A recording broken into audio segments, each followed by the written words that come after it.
Wow.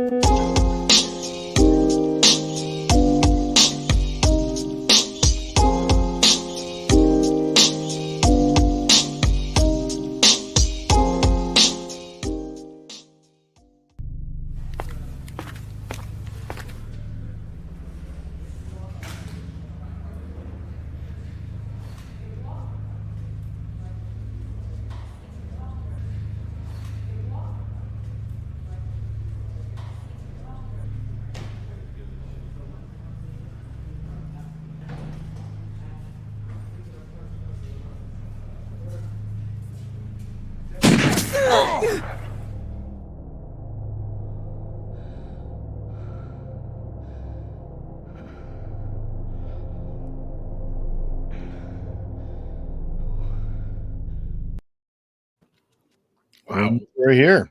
Oh my God, that was violent. Yeah, it was. We can cover Need more. a trigger warning for that.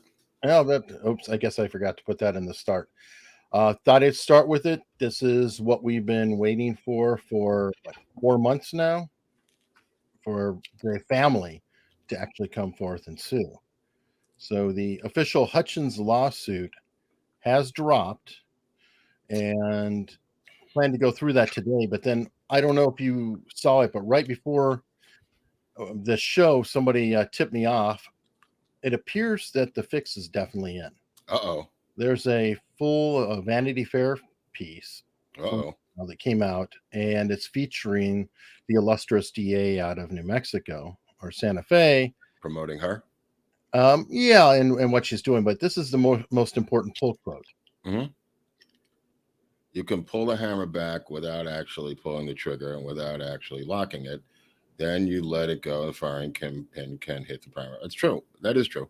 No, it's not true, because you have to actually have the trigger pulled in one way or another. You may not pull it at the time, but we've come across with all the experts and everything else that there's a finger either resting on it or the gun is modified. Right, but what if you're holding the trigger from day one? Right, but she's saying that not even that. Oh well, I don't know. Okay. So I'm just saying that it's really interesting that this suddenly is coming in as the lawsuit's going by. Alec Baldwin's putting on Instagram his little everything's going to be all right lights. Right. Isn't there a guy at the end of the video who demonstrates the repressed trigger and then letting go of the hammer at that video, Eric? Yeah, in the demonstration video. Right. Okay, because that's what you and I have been talking about for months. Yes. Okay. I thought I was crazy. Well, you are crazy, but we also have been talking about it for months. So everybody's happy to see that you are feeling better. And I wouldn't go that far, but I'm here today for you, Hunley. Just for me. The show must not for you. It's for entertainment and the sake that the Oscars are going on. I felt it was my duty to at least make an appearance. If they're willing to put on a live Oscars in this city, I'm willing to show up for you today. The show must go on, Hunley. The mandate-free Oscars, right? They have so many mandates in this Oscars. I mean, the people in the upper deck have to wear a mask because they're sitting close together. The people on camera don't have to wear a mask. Presenters don't have to wear a mask. The presenters don't have to have anything. The talent and the presenters, apparently, what I read today in Variety, just have to show up. They don't have to have anything. They could be dripping of COVID, and they'll still be allowed to go on stage. The unwashed will be up in the bleachers, covered with masks and everything else. That sounds about right. Yeah. We're starting to see the true breakdown of what they want here from the great unwashed and the celebrities. Oh, for sure. Okay. So let me see. Those are the biggest tips. There's a little side one that I don't know. We occasionally, we can't do that one. One tip: Google Drive, when you put a video on it, it takes some time to actually format a video. And It appears that it's not ready, which is very, very annoying. But let's go ahead and start digging through the complaint. Did you watch the full press conference? Yes, I did.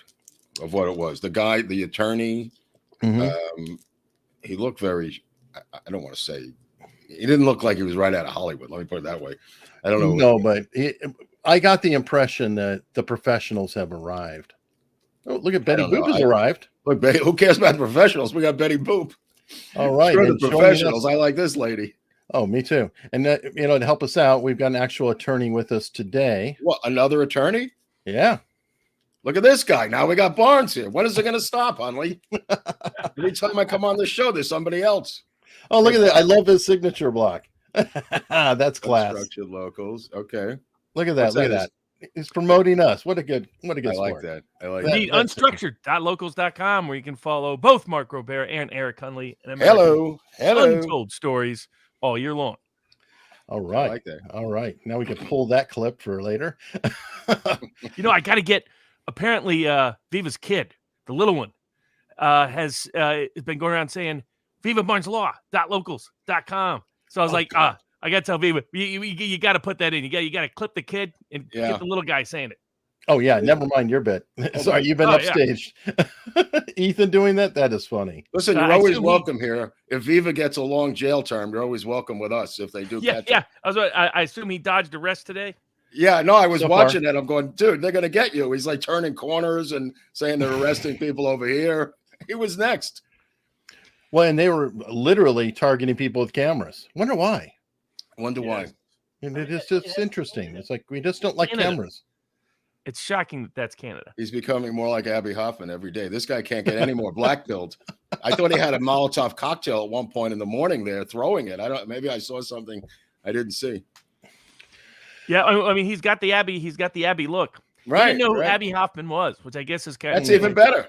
That's even, Abby was in Montreal hiding out with the QLF when he was on the run from the FBI. Interesting. I don't know if Viva knows that, but he was hiding out at in a dorm in McGill University for a while. That's right. That's right. right. And then when he came across the border, they had arrested him in Montreal, and they were faxing the wanted poster to the border guards. It came across the fax machines just as he was crossing the New York State border to get back into the U.S. That's right. That's right. Mark, Nick Sweeney has finally been awarded. He's been looking for Barnes every episode. Whatever show I'm doing, he's looking for Barnes. So Nick Sweeney, the happiest guy in the world. Your dreams have arrived. Barnes is here. The barber was Todd Sweeney, right? The famous, yes. Good. Ooh, good comparison. All right. So, Barnes, have you been following this at all? Yeah, bits and pieces. I read the suit that you sent over. Okay. And just to the extent that you guys have followed it, I've probably seen about 2/3 of what you guys have covered. So beyond that, occasionally a couple of the news stories, but not in much detail. Have you seen any of the other suits? Just for the extent you guys have covered it. I agree with some of these other people's claims are a reach. Now, it is Santa Fe, so maybe, liberal jurisdictions are finding all kinds of new theories these days, but generally speaking, there's called, and then you have all the Alex Jones cases, right, where somehow everybody's within the zone of danger. True. It's kind of ridiculous. I mean, their theory in the Alex Jones cases is that if somebody says something about a public trauma that you have any tangential tie to, you can sue them if you disagree with what they said. That's the nuts and bolts of it. I mean, it's insane. I think they need an entire new branch of the law to be taught in school called the Jones Law. Yeah, exactly. I mean, just a separate school of law. I mean, from what I gather from that one case and the multiple cases on Alex. I think Winchester just settled today for $78 million or something. 73 million. Remington. Sorry. 73 million. Remington. Oh, I get the Sandy Hook families just because they made a gun. They made a gun, yeah. Which is a crazy precedent because how many are does that mean Parkland? Every other shooting now going to come forth with this? Those plaintiffs' lawyers, they smell blood in the water. Oh, yeah. Now the key is they need judges to ignore federal law, like the judges did in the Remington in the Remington case, because federal law immunizes gun makers from any misuse or abuse of their gun. But the U.S. Supreme Court refused to take it up. Right. Connecticut Supreme Court came up with a ludicrous interpretation, just like they did in the Alex Jones cases. It's all because at some point I lose patience, frankly. I get you suffered a horrible tragedy.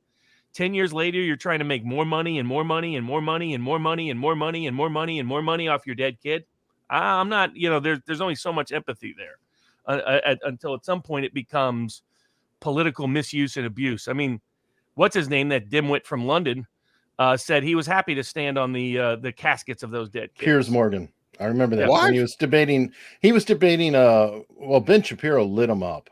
It was actually a really good debate. And Ben Shapiro Alex Jones famously interacted with him on his own show. We're going to send you back to London because he actually had a petition. Jones was doing a petition to deport Piers Morgan back to London. That's funny. That's funny. Yeah. Well, it kind of happened actually. Yeah, he did end up going back. He did get sacked, and then he went back, and he got fired again. So, but I mean, all these cases are part of a thread because a lot of the undercurrent of I've been curious in watching these cases, how many of them are going to make a pitch for gun control. Right. This one's already happening with Hollywood. I mean, they're just doing it in Hollywood. They've already got legislation they put forth in California. They're trying to say we're going to go all CGI and all rubber guns and things like that. I mean, that's the implication in this suit is that maybe they shouldn't have been using real guns. I read that too. I was surprised to see that. That was interesting. You know, it's because it's being filed in Santa Fe. If it was being filed almost anywhere else in New Mexico, right, different. But all these people suing for emotional distress because they saw it, and like the what medic, is that? Yeah, what is that? Legally, you're not supposed to be able to sue for that. It's called bystander lawsuits. I knew that. Thank you. I knew there was something like this. Thank you. And you have to be within the zone of danger. It has to be foreseeable that you're within the zone of danger. And generally speaking, they just don't allow it because otherwise everybody could sue for any kind of public trauma they ever witnessed. Right. So like Serge may have a slight more of a case because he was there. Some of it hit him and he actually helped. Well, if you suffer physical injury, then you usually can bring a bystander claim. Right. But that's usually been the requirement that you have to suffer physical injury as part of it before you can bring an intentional infliction of emotional distress claim. Otherwise, it's not foreseeable. Definitely not the medic suing. I mean, everybody's trying to found that to be the craziest thing. You're the medic. Yeah. You know, I mean, if not you, who? Yeah, exactly. Right. How about the orderlies? How about the helicopter pilot? I mean, wow. Police officer. I had to go visit this scene and saw this woman dead. I was like, every fireman who ever lived. I mean, it's endless. Yeah, I agree. It is.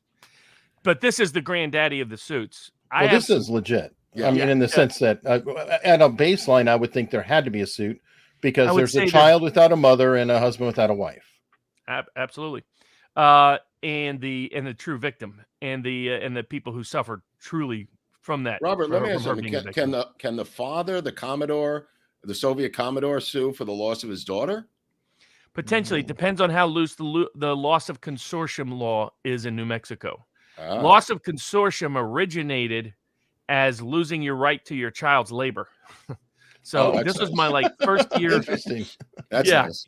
So the first year law school, first semester, we had a project. We were supposed to be, our legal writing class was supposed to be writing an analysis as if we were an associate in a law firm for a partner about whether somebody an adult had a loss of consortium claim for their child when their child was killed and or injured and their child was disabled, physically, mentally disabled, so dependent on the parent. And I researched the law, and the law in Wisconsin was clear. The answer was no. And the reason why they cut it off at the age of majority was this old historic belief that the only thing you had a right to was the kid's value of the kid's labor. Now, Wisconsin had changed that to at least you could get the emotional value of loss of relationship between a parent and child, either way. But it capped it at age of majority. And age of maturity, Robert? Maturity? Majority, 18. Age of majority. So whatever the legal adult. age. Adult. Okay. All right. I'm sorry. It was in Wisconsin. Right. And but the real reason for that rule was this antiquated notion that the only thing you're entitled to back in the early 1900s, you couldn't sue for emotional harm of losing a loved one. Wow. You could only sue for their labor value. Well, they didn't have time for that shit. I know it sounds bad, but I mean, it was a lot harder back then. And they're like, oh yeah, wait, emotional harm. Hey, my 5-year-old was going to be working for the next 13 years and was going to produce some real quality. The age of majority had changed in different states. It was 12, then 13, then 14, then 16, and 18. It corresponds to the age of consent, but not always. But for that reason, we couldn't. Even though what was amazing was it was the beginning of legal re-education camps in law school, which was the answer was supposed to be yes, you can sue because they wanted the person to sue. And I was like, but that isn't, we weren't given a project to figure out a way to make it to what you go. Is there a non-frivolous way to sue? It was tell your law partner what's going to likely to happen. And I was like, Mm. what's likely to happen is you're going to lose. And it's like, shouldn't lose, but that's reality. And I was getting bad grades, and I was like, why am I getting bad grades? Because I had the wrong answer according to the official answer. Yeah. But so it depends in New Mexico. New Mexico tends to be more liberal jurisdiction. I mean, you can sue New Mexico now if somebody gets drunk at a gas station. If somebody gets gas and they're drunk and then they cause an accident, you can sue the gas station. Oh, the gas station's like he's like a bartender. He's like a bartender. Yeah, it's I mean, like bar responsibility. They pass laws to try to limit bars' responsibilities, right? But the idea is that it's a third-party tort fees, or as a gas station, you have an affirmative duty to make sure drunks don't re-up their gas at your gas station, and if they do and cause an accident, you can be sued. How are you to determine whether they're drunk or not, or epileptic or diabetic, or I mean, that just seems crazy. Yeah, yes, a lot of people thought that when they saw that case. But the real political background of the case, it's liberal legislators and liberal courts, but it's plaintiffs' lawyers who are looking for pockets of recovery. The big risk I see with the way they're suing here is if they are going after insurance. I was going to ask Mark what kind of suing some of these production companies is usually useless because they got no money left. No money.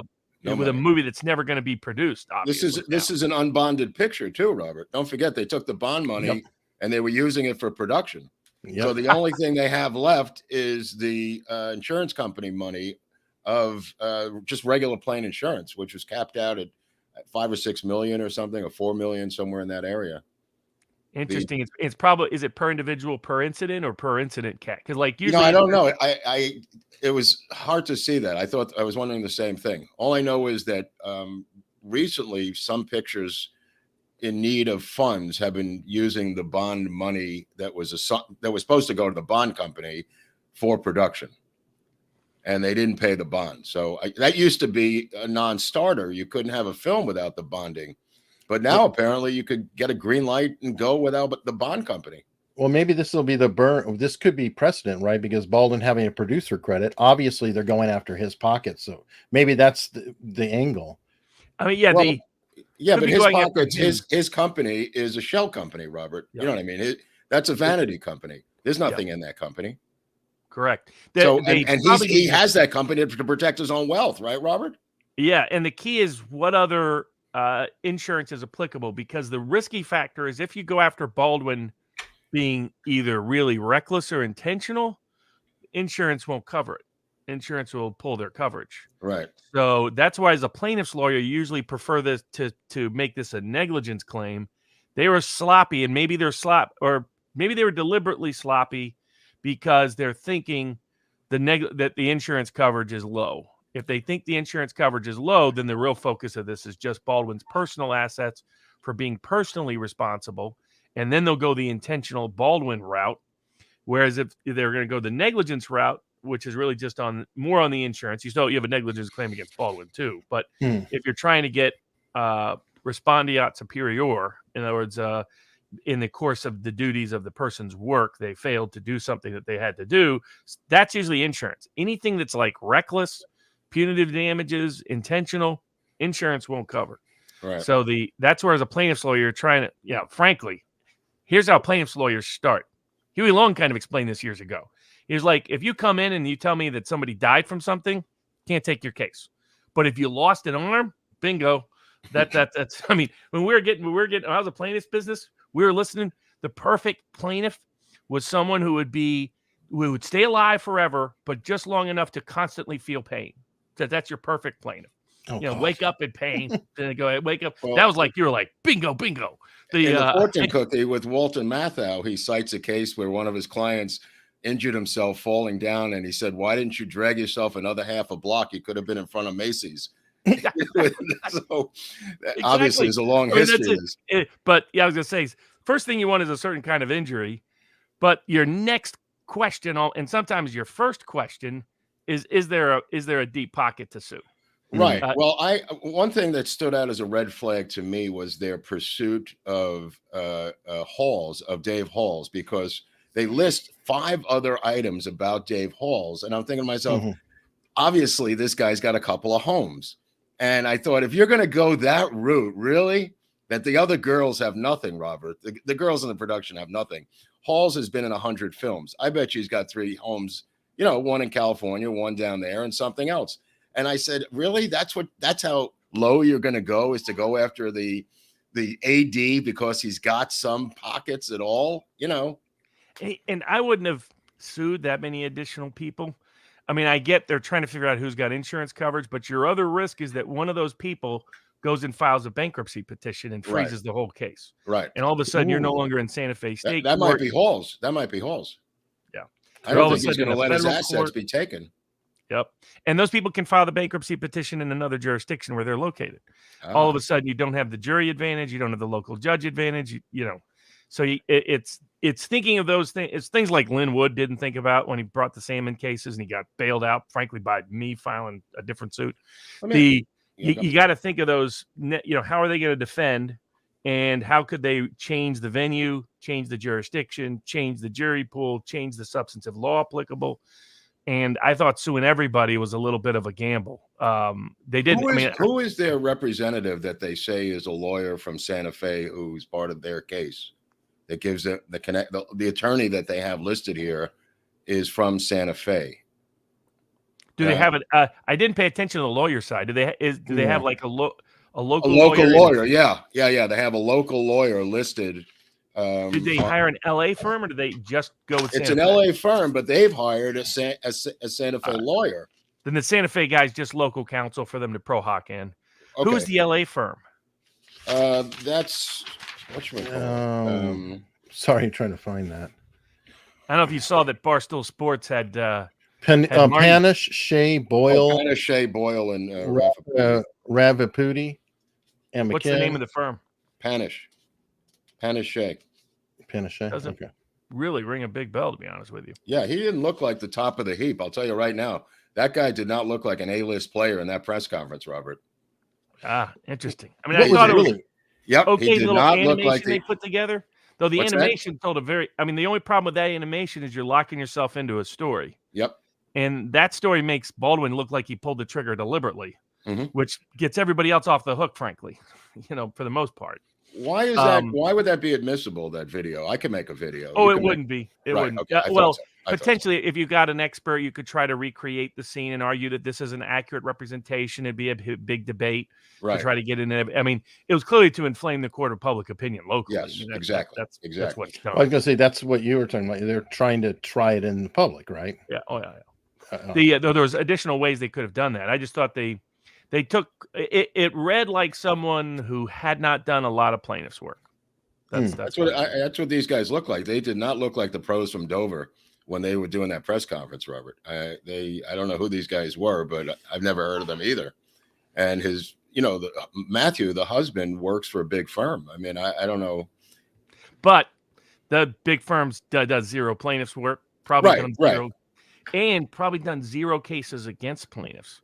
So if he did a friend, like he should have known, he of all people should have known, go hire a big name plaintiffs firm. Plenty of big name plaintiffs firms would have jumped on this case. Except for one factor. Maybe they don't want to injure their Democratic friend Baldwin. Yeah, there's that possibility. Yeah. He could have gone the friend route. Some of these corporate lawyers think they know things they don't know. Yep.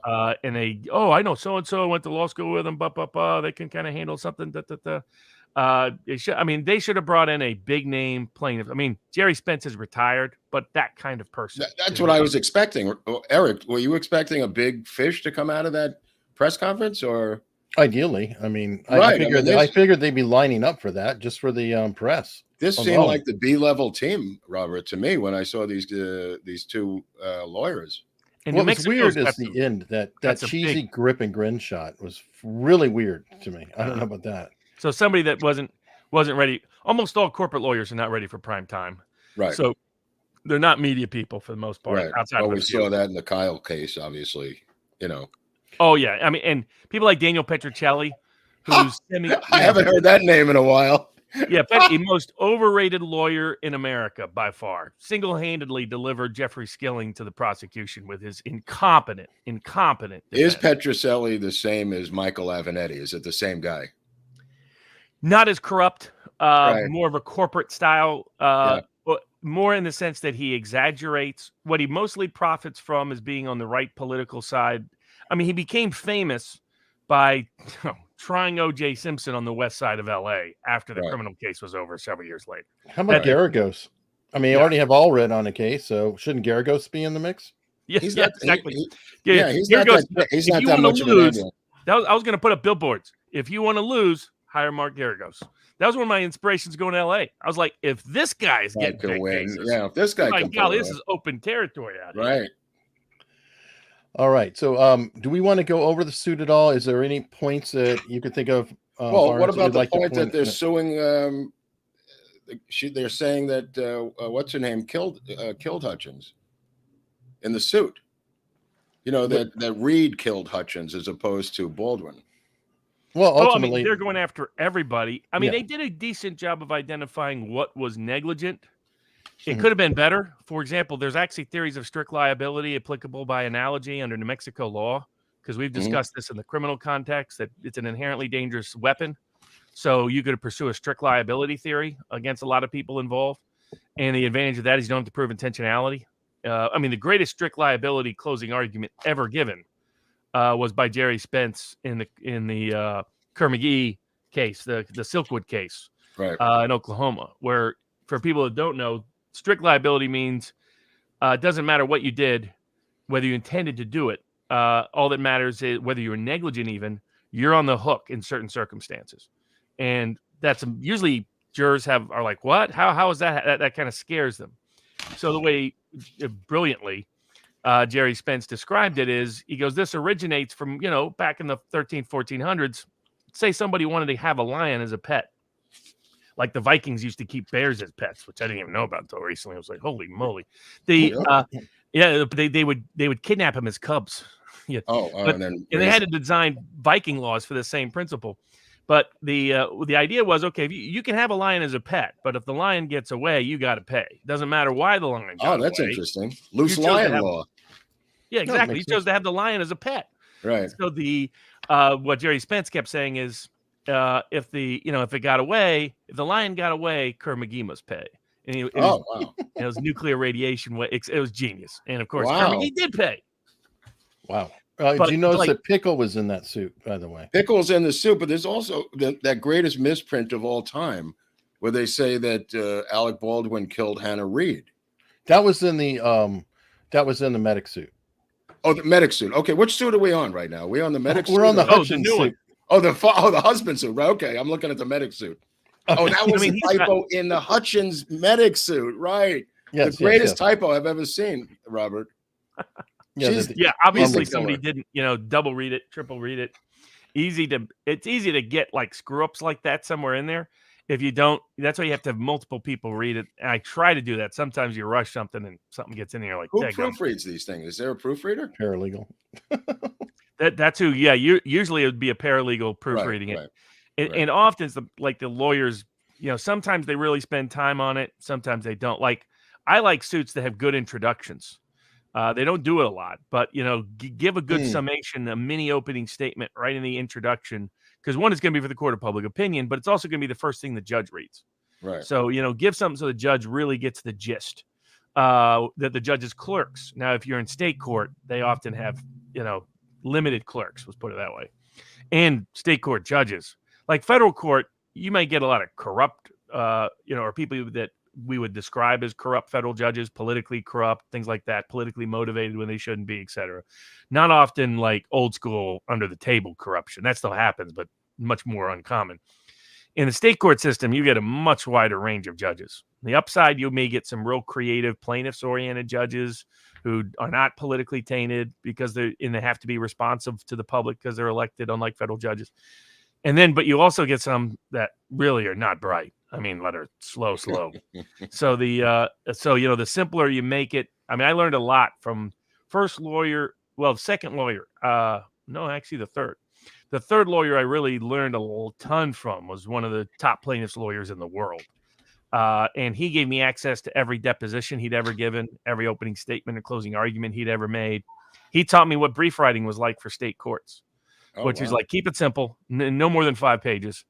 Number one, I was like, oh, okay. And he's like, number two, make it sound like it's obvious we're right from a policy perspective. And he said, 3, find a quote that sounds like it's on our side. Don't worry if it's not really on our side, because almost no judge is actually going to read the whole case. Oh, It's like, good. That's really? good. This was state court. He was right. I got the common carrier, got a judge to say he's going to issue the common carrier duty in a case that had absolutely no application whatsoever. But he got an extra 10 mil out of that. Wow. By the way, did you mention that Barstool Sports had hired Singer? Yeah. I almost had a trigger warning last night. You should have warned me. As soon as I heard Singer, I fell off the couch. I got so scared. Wow. Yeah, because he's going after, he sued in Massachusetts, and Laley and Singer are the lead firm, though they don't have no Boston office, of course, so they have a local Boston counsel. Right. But like, there's a guy that knew, okay, I'm in defamation. Who do I go hire? Marty Singer. You go hire. Marty Singer is at the top of that list if you can afford. If you could get him, I mean, wow. Well, he's busy, and you talk about block billing. Marty does real block billing. Wow. It's 9.4 hours worked on your case. Period. Oh, yeah.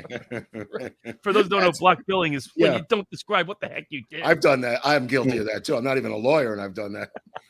Well, I guess if you're Marty Singer and good enough, you could probably do that. Let me tell you something. When I got that letter, I hid under the couch. I thought they were coming for me that night. I was so petrified by that Marty Singer letter I got. Marty has covered up more secrets for more people than probably any single lawyer in America. I mean, he kept Tiger Woods' issues under wraps for like 3 years. Yeah. Eddie Murphy's issues still mostly not public. Right. I mean, his list goes Bill Clinton, you name it. He's a Democrat. He first reached out to me. We worked together on like 3 cases, but he first reached out to me, and I hired him once. When Charlie Munger's little publication there in LA tried to take a pot shot, and with this guy who got drunk with my publicist. Long story. At the time, I hired Marty, and we solved that problem within a week. That was quick, huh? Yeah. Oh yeah. Marty's good, but Marty had been in Ocala before the Snipes case in another case. And so he'd reached out to me and said that after the Snipes verdict, he goes, that's a fantastic outcome. That place is crazy. Ocala's crazy. Right. Because he had experienced the anti-Semitism that was common in Ocala. Ocala was the per capita capital of racial hatred incidents. It's a good one. We're doing a show on Jonas Salk in a couple of weeks, and he sets up the Salk Institute, which I didn't know that, what's his name? Robert, the RNA guy, Malone, had been a bigwig at the Salk Institute, working on vaccines, Malone. And Salk sets up the institute in La Jolla, where it still is. And he says, all right, let me find a place to live. So he goes into La Jolla, and they go, you can't live here. And they go, why? He goes, we've got a code, no Jews. He said, what? I just set up this institute, and I can't even live here?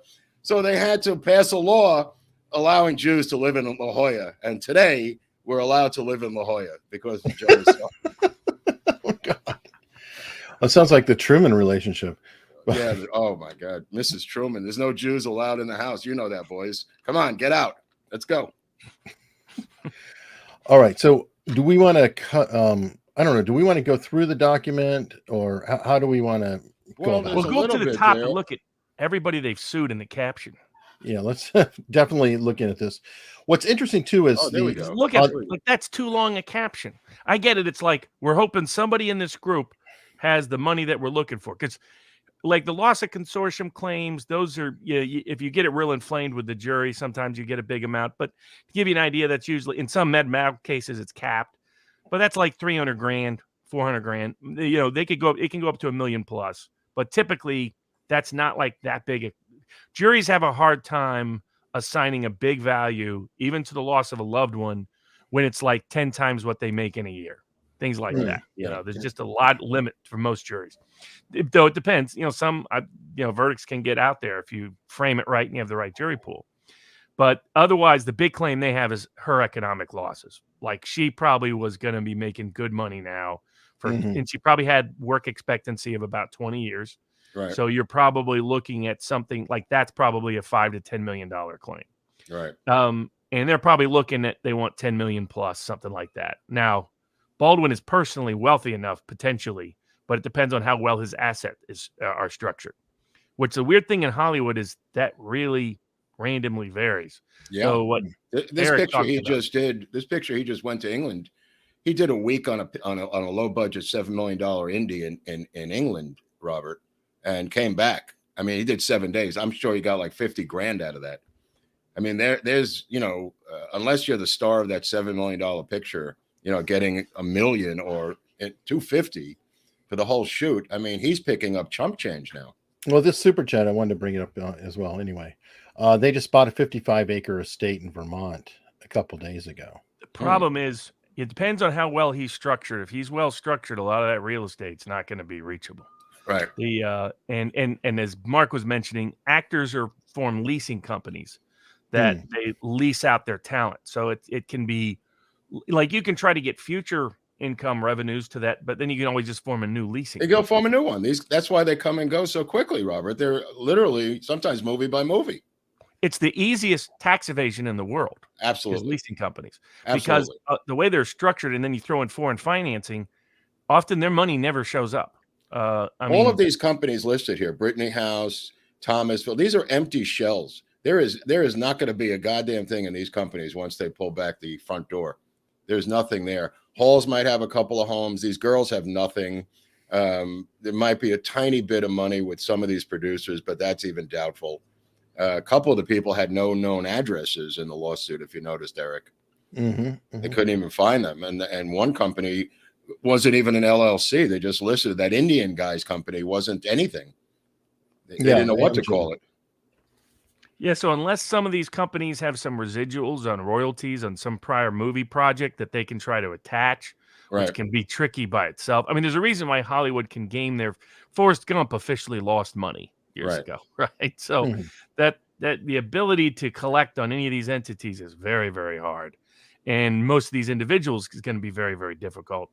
In all likelihood, it's whatever insurance is still available for the movie project itself. Right. Some of the insurance policies can be capped per incident. And the reason why we're mentioning per individual versus per incident is you can have multiple caps. The insurance company can say for each individual, we'll have for any incident, $1 million. For per incident, though, no matter how many individuals are insured under this, it's $5 million. I can't believe that they had a big insurance policy on a production value of this low value. You're right. The only guy who's really in a tough spot here is Seth Kenny, Eric, with his PDQ arm and prop company, because he's got physical merchandise down there. He's got motorcycles, machine guns, props. I mean, there's something physically there that somebody could take. If he's smart, all of that is owned by something else, and that the prop company is just the PR marketing firm. Right. Like, that's the way things are. It's who owns the collectible, attachable asset and who has insurance applicable to them. Well, he was sued by the prop house in L.A. for poaching The Walking Dead as a company when he started this company and moved out of L.A. And that lawsuit lingered for a couple of years until they both settled over him stealing Walking Dead as clients, which was a big client to this prop house. Zombies with guns is a big client. If you got zombies with guns, it could go on forever, Robert. You know what I mean? Because one zombie drops, somebody else picks up the weapon, another zombie. Yeah, but you see, that's kind of a poor business procedure, because that's the same gun. I would rather have another person showing up with a gun so you can have two guns out there. Well, I'm not a big fan of the show, but when I put it on, I see a lot of guns and a lot of zombies. And that means somebody's renting those guns and somebody's, killing zombies. Well, he's behind the Westerns out there. Yeah, he does a lot of Westerns, 1883, that new show with Costner. I think they're tied in with that. Also tied in with the other one, Sam Elliott and Kevin Costner or whatever. There's several shows, Yellowstone. Yeah. They did Longmire. I think they were tied in with that. There's a lot of shows out there. Well, the star of Yellowstone, the other star, not Kevin Costner, the other star got nominated, and he said he's not going to show up because he's not going to get vaccinated. So he's out. Who are some of these other? Do you recognize these other names of these business? Because I recognize Alec Baldwin, obviously. Smith is. Producer. No, we've covered all of these guys. They're all young. Like you'd see, these are young producers you might see on an episode of Entourage, Robert. These are all young kids starting in the business, and they've had a couple of projects, interestingly enough, with Baldwin. So he knows them well from previous productions, also low budget indies. Wow. And What these are about their El Dorado Pictures? The fact they put him that's third. his That's company for Baldwin. That's that's Baldwin. Baldwin's That's shell company. He's had that for 30 years. I mean, El Dorado has been his company for a long time. And that's So based depending out on here. how he has his royalties structured, what is surprising, I won't name names, but there are some big Hollywood people that have had expansive liability risk, and I would consult with them, and I would be shocked at how terrible their asset protection was. Yeah. This one individual is like, how in the world do you not have asset protection? You're going to get sued by 50 people. Well, he has been sued by 50 people, so I assume he's got asset protection because he keeps punching people in the mouth and going to anger management. I assume this well is dry, Robert. You know, if there's anything in there, it's probably a note to go to another bank account. Yeah. Oh, and like the super chat saying, is his white privilege going to save his ass? Asking for a friend. I would say that as George Stephanopoulos, Clinton connections, things like that, will probably help him out of this little scrape because he is wired in. On the criminal side, civil side. Yeah, right. Now, on the criminal side, what did this DA say today, Eric, in Vanity Fair? She was essentially saying that the gun could have fired itself. The gun fired itself. Okay, that's indicative of maybe letting him off. Yeah, that's what I feel is. I feel like that was the smoke signal that the fix is in. And now, Barnes, you know these people better than I do. My theory is that... Yeah, Barnes, you know these people. Well, I mean, he's much more informed. I feel like he was interviewed by Stephanopoulos. He showed up at the award show we were talking about, Mark, with everybody there. And these were all signals to the DA of, if you ever want to serve another term in office for the rest of your life, you will back the F off. Yeah. And unless, in the old days, they wouldn't care about your politics. They'd pursue you for their own self-aggrandizement. Right. But the new prosecutors, politics first, self-aggrandizement second. Scalp second, yeah. Okay, somebody's saying his latest TikTok or whatever proves he's on a lot of prescribed psychotropics. I haven't seen it. Baldwin's Instagram's always a gift. If somebody's done a TikTok, God only knows. Everyone likes psychotropics. You can't kill a man for that. No, well, considering what he goes home to, I kind of wonder. Dude, I have some mercy for the guy. Jail may be the best thing ever happened to him. He might run to the jail himself saying, please, throw yourself at the mercy of the court. Get me out of here. I would say the timing of the civil suit probably suggests they think he's not going to get criminally prosecuted too. They don't necessarily want him to, depending on the circumstances. Because again, if their goal is insurance, if the only real pots of recovery here are insurance, then they don't want this to be intentional or reckless. They want this to be negligence. Right. But if it goes to a grand jury, or already has gone to a grand jury, which we may not know, there may already be indictments that we don't know about, and I don't know why they're waiting. This is the longest investigation since the Warren Commission, apparently, Robert. Like, how complicated is this investigation? I mean, well, the other thing, maybe the civil suit also gives them cover. They say, we'll let the civil system resolve this matter. We didn't find that it's a criminal, and so on and so forth. Well, they have to get outside the Stanley Mosque building, because in LA, there's a 5-year waiting list to go to trial in this town. So we may be waiting a long time for that criminal case to come to fruition. Yeah, maybe. I think the investigator on that doesn't believe Baldwin, would like to see Baldwin prosecuted. But I don't think the DA has the guts to pull the trigger on it. I agree. Yeah, I think the sheriff definitely. The sheriff, by some of the statements and things and the BS with Baldwin's phone, I do feel is like, this guy is an ass. Right, but he's not the DA. He's like... no, he's not. No, he's not. There's a conflict, I think, between these two. And not completely surprising, because, I mean, I could see a political conflict in of itself. You've got a very, very Soros-oriented DA.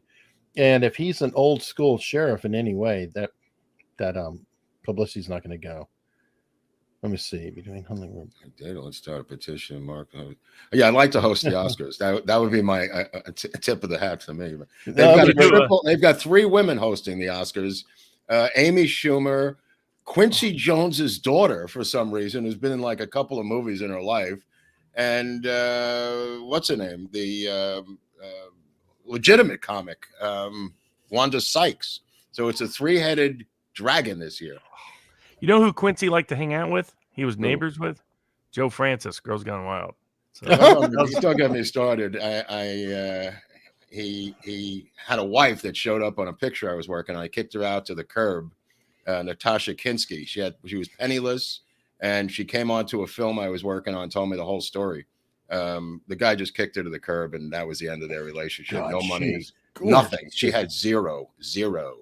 And that was one of the most beautiful women. He's a wife beater. He is a mother effer, and he'll get a lifetime achievement award.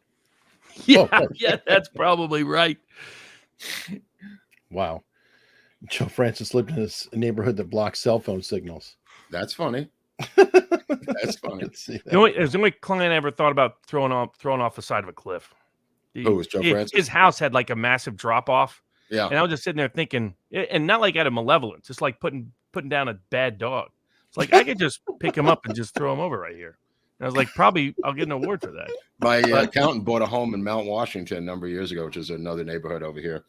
He went back east to Connecticut, came home, and the house above him had slid into his house down below. So he went and told the guy, he says, look, would you mind moving your house? It had slid into my house down the ravine. His house was just sitting there. Another house slid into his. I mean, what's the etiquette for that, Robert? Can you move your house? Your house has slid into my house. I mean, where else does this happen but here? I told him not to buy a house there, but, things slide around on these mountaintops up here. What a mess. I'm glad you're there, not me. Yeah. Okay, so I'm curious, Barnes. We've never had a chance to actually talk to you. What are your thoughts about the actual case situation where you have Reed, who actually did not give the gun to Baldwin directly? You have an assistant director in between handing it over. I'm trying to figure out the line of culpability here, because the assistant director, they're trying to say that he was an expert, but he's not an armorer. He's not trained. And that was in a medic suit. And I feel like they implied it in this suit too. Like he was an expert. It's like, he's not an expert. So how do you go about that? Like, if you were to take this case tomorrow, what would you be looking at doing? And by the way, Georgina Wilson is a hero. And thank you, Georgina. We love you. I don't think any of the other actors have spoken. No, we haven't heard. One spoke out about Hannah, saying that he knew her on the previous film with Nick Cage, and she did a good job. Right.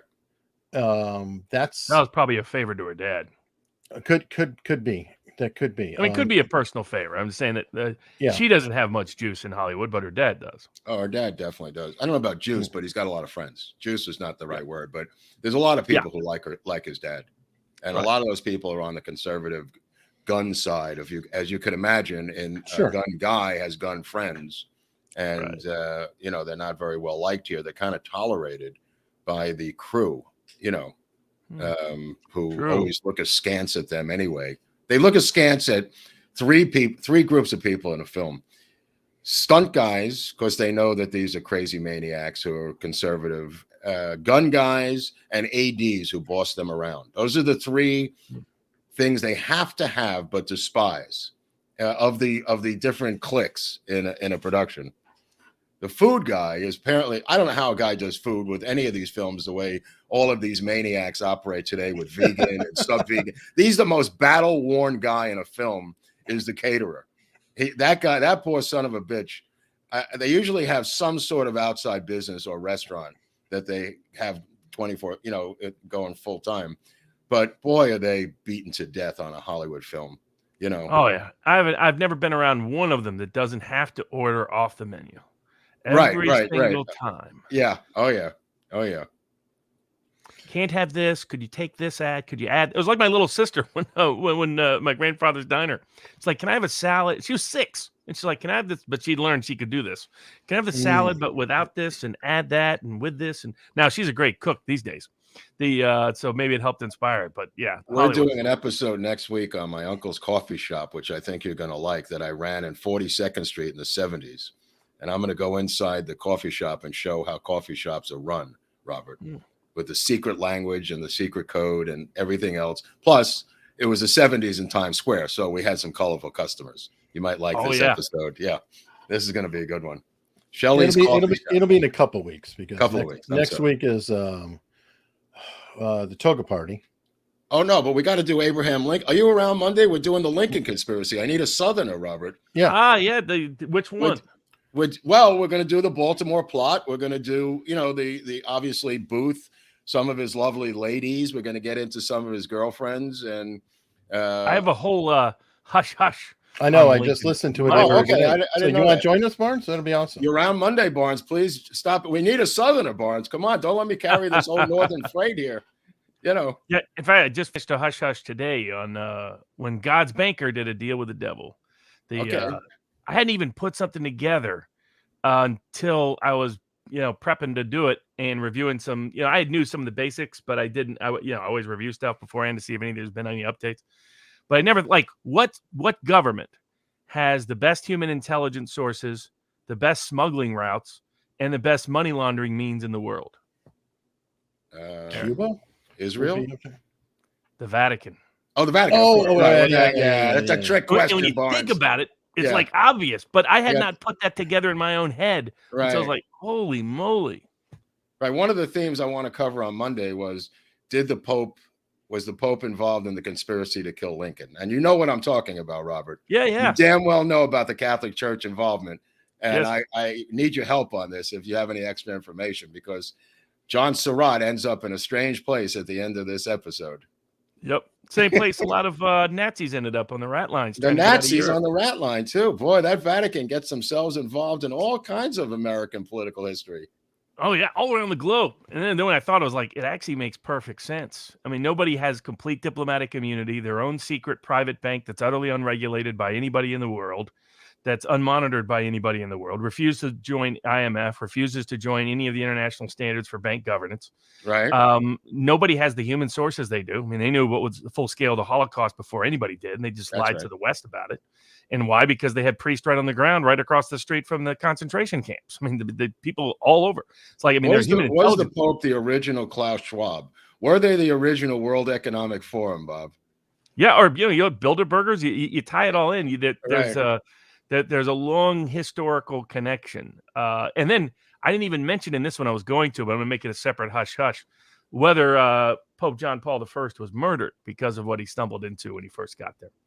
So that's its own animal. But there's multiple. It's extraordinary. I didn't even know if the Vatican Bank existed until Godfather 3. Till Godfather 3, right? Yeah. I have a book called The Bad Popes, and some of them were bad.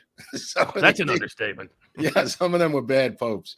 One pope was a girl who made believe she was a boy, and then the next pope after her, they gave her a chair with a basket underneath, so they could see the testicles of the pope to see that it was a male.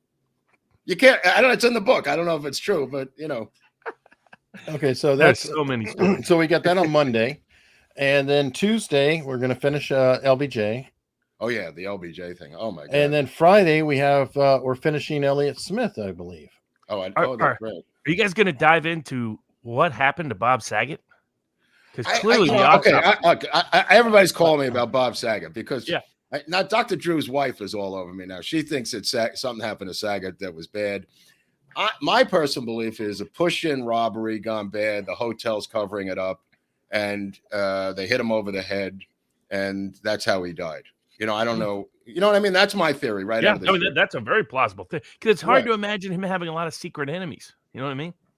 Right. I don't know about secret enemies, but there's plenty of people renting hotel rooms these days. The security in hotels, from what I hear out of Vegas, is completely crazy. It's like one guy throws down a credit card, and now 20 guys are in the room with girls, and everything's going crazy. And the hotels are in a very vulnerable position. They may want to cover it up.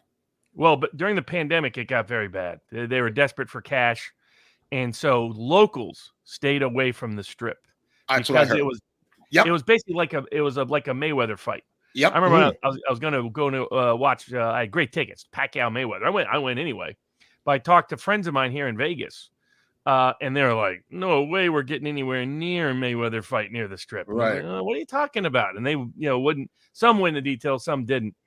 So I got a sense of it. And if you were a drug dealer anywhere in America, you needed to be at that Mayweather fight. Though I would remind drug dealers, that's how a lot of them got caught back in the 70s, was going to those big New York fights, showing up in fur coats, and people were like, who's that? Right. and all of a sudden they're under criminal investigation. But it was true. I mean, if you were a drug dealer, you were at the half the, especially the outside crowd, not necessarily everybody who got tickets. Some got tickets, but it was more like they would just take over hotels, and the cops would tell the hotel owners, "Nothing we can do. Wait till they're gone and make an insurance claim." Right. Well, I have some friends at Wildcard who ran that fight with Freddie and the Pacquiao fight, and they gave me reports. Same thing happened in Atlantic City 3 weeks ago with another fight with a fighter out of Philly. They took over the hotel. This is not just COVID. It's going on now. And the hotels are getting hit. They don't even know what they're doing because somebody calls up and rents 2 or 3 rooms, and there's 80 guys up there now with girls duct taped to the wall. And you can duct tape a girl to the wall. I know that. I've seen it done. But that's not the point. Oh, Jesus Christ. This is part of your resume. Now, at what period was this on your resume there, Mark? Oh, well, this was a time when we would go as Yankee fans to Fenway Park, like 80 Yankee fans in buses with beverages on board, and rent a section in right field and have to stay overnight in the area around Boston. Let me just put it that way. I don't want to pinpoint a specific spot, but it was a difficult time between the Yankees and the Red Sox. Put it that way. Oh my God. Yeah, I don't know anything about the saga. There was also the other question of whether it was in fact intentional or not. Like, I would love to see the autopsy report. I do find it troubling that they sued to keep that out. And they've been granted a temporary restraining order, so it's not like anybody can see it. And was he hit multiple times in the head? Yes or no? He's got fractures all around, Eric. Somebody said it was like an eggshell crack, though. And so I don't know. And that's the thing I really want to look at, because one doctor did say it was like an eggshell, like if it was hit and then just fractured around, that could happen. I don't know. The fact they want it hidden. I mean, it's not like private intel, unless there's something in that autopsy report hadn't even come out yet that's embarrassing to him. Well, that's what Drew's wife thinks. She thinks that he's got some abnormal body part that the wife does not want revealed. And I said, like what? And she said, well, like a miniature penis. And I went, what? What are you talking about? Drew's wife sounds fun. This is her theory. Again, this is not my theory. I have the baseball bat to the head by Robert's theory that he might have had girls over and then a pimp and things happen. Who knows? I mean, there could be my theory. Drugs in his bloodstream they don't want to be made public. That could be that could be true too. That could be true. Supposedly they said there was nothing found. The coroner did release that part. Well, the toxicity takes like 90 days. Well, this is Florida, not California. Right. So Florida probably takes 3 years for all I know. I mean, I don't know. I think they're probably a little more squared away than where you are right now. Which county is it in? It was up north, Orlando, up there by the. Was it Orange County? Orange County. Yeah. Okay, but that's still a heavily Democratic county these days because of the Puerto Rican population. And of course, Disney has a lot of influence in Orange County. Right. It used to be Republican back in the day, but not so much anymore. Oh, but that's why I was curious which county it was, because interesting. So he's in Orlando, ends up dead. Don't forget the booster shot, and he tests positive for COVID. Yeah. In his autopsy, he's positive for COVID. Plus, he had the booster. And what I'm hearing now from Drew is there's a 3-week window after you take that booster. That's what I was saying. So, okay, the guy's 6'4", and I mean, just to throw something else, it is remotely possible. I don't know if he went down like Heather McDonald and hit his head on the edge of the tub, because if you do it in the right manner, that could cause a pretty serious whiplash. And laying down in the bed? Yeah, but okay, if he was dumb enough to get up and crawl into the bed, well, I mean, I don't know. She was like, whoa, what's going on? She fell down, fractured her skull too. That's what's so weird about it is she fractured her skull. She had the raccoon eyes, just like he had the raccoon eyes. What Dr. Drew told me. There's a complete collapse of blood pressure starting in the heart, apparently, from what he's seen with all these patients of his. From after the booster shot in that 3-week window, the reason they're falling is the blood pressure literally goes to 0 in a millisecond. It's like a stroke. Based on the heart. He says they've never seen anything like this in the history of science. Yeah. And bombers are reporting, of course, blood clots at a ridiculous rate. that right. that don't make. I mean, there's several different. I know the reported adverse event report system. By the way, are we still green?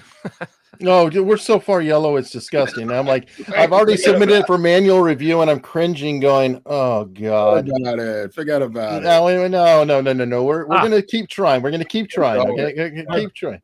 Because My as best soon as I get it introduction- wrong, then they're gonna punish me even more on other videos. So Right. I gotta tap dance and play the game on it. So My first introduction to a great forget about it was I was outside. I was right around the corner from the plaza, so it was one of the other hotels there, and this model walked by, and there's a lot of those in New York. And I just admired, and the doorman said, "Forget about it." That's a good. There's all different kinds of forget about it. There It's is. like shalom. It means hello, goodbye. In Italian, forget about it could be any kind of intonation. You know what I mean? Yep. Same thing with schmuck. It could be a friendly schmuck. It could be an evil schmuck. There's all kinds of different tones you have to use. well, it's kind of like the N word, as Nate has gone into It's it with me. common in language throughout history. Right. Different meanings was the same word. You're right. Yeah. Well, especially the N word with the A versus the That's N word right. with the hard Well, R. and then there's Well, just my a friendly, N word, a friendly and one, then, just like the friendly schmuck, friendly putz. I mean, the Yiddish language has the same thing. Every language has it. It's nothing unusual. well, the English and Aussies do it with the C word. They do Man, with it. the English use that Yes. word everywhere. Oh, Yes, that's right. they I mean, sling the C word I was all so over. I was thrown out. I'd be like in a random bar, club, soccer game, yeah. and it was just every other. It was like, man, you guys use that word like it's nothing. I mean, it's just like brother, whatever, C word. Well, they also use a bunch of sticks tied together. Yes, The Sean F Rim. word. The F word. Cabron. That's the C word. Cabron. Yeah, cabron. Yeah, That exactly. one. Yeah, exactly. What's the British call a group of sticks tied together? Oh yes, that's the F word. That's Right, Norway. right. And a cigarette. Right, and a cigarette. Yes, right. yes. So maybe that's where we got it from. You're probably from them somehow. I don't know. Tied to close together, bundled. Anyway, so what do we have coming up, Mark? We've explained what's coming up next week. Folks can Monday and support- Tuesday is Lincoln, and then back to back presidents. Yes. One has a conspiracy that works. The other one's killed by a conspiracy that works, depending on what side you're on. I don't know. So there's two different conspiracies. We're up to the LBJ cover-up, Bob, by the way. We already did the ladies of LBJ. We did the rise of LBJ. Now we're into the cover-up with Hoover. Man, that guy was even worse than Clinton at banging anything that moved. Oh, he's worse than anyone. No. He was a psycho. No, he said Clinton was a piker. He called Kennedy a piker. I got more PUSSY falling off the table than Kennedy ever got in his whole life. That's LBJ. That's LBJ. People Was love crude. him. Just Dude, crude. let me tell you something. He told a joke I was reading about this, and he was making a Republican senator vote for his bill.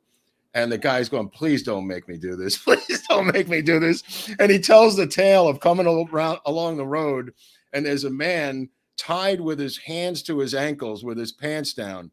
And he says, can you help me, sir? And he goes, oh, you're in a bad way. And then he unzips his fly, and he's going, no, don't tell me you're going to do that. He goes, son, there's nothing I can do. It's already a bad day for you. No, don't worry about it. And he says, that's how I feel about this bill. He's telling this to the Republican senator. Oh, I mean, my you used to God. have to make people meet him while he was on the John. Oh yeah. I mean, yeah, it was just unbelievable. Oh yeah. And his buzzer for the wife. Yeah, he has everything going for him. He's a guy. So okay, Mark. So how can people support us? Barnes is cool. Barnes is cool. He's supporting us. I'm at Lord Buckley. You can PayPal me. You can buy our Merch. Our merch, which I bought. I have the merch now. I'm giving away to.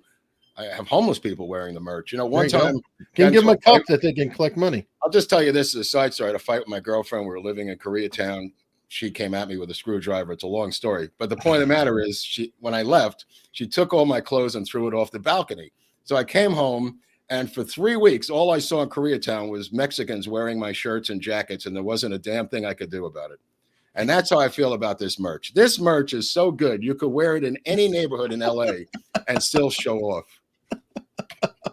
All right, perfect. And folks, you can always support us just by liking and subscribing, and please tell a friend. It really, really will help a lot. Don't drag us into it, but tell a friend that Hunley has a show and you can come and watch it on Tuesdays and Fridays, right? For the most yes. And next week, the bonus show of Monday, since Mark was sick this past week. Oh, Well, yeah. and that's appropriate. That's President's Day, isn't it? Yep. Right. Well, that's why we're doing it. Yeah. Yep. I think they named President's Day after the fact that we're doing this episode, though. I think it's Of course it is. Of course it is. So, everybody, thank you so much. Until next time.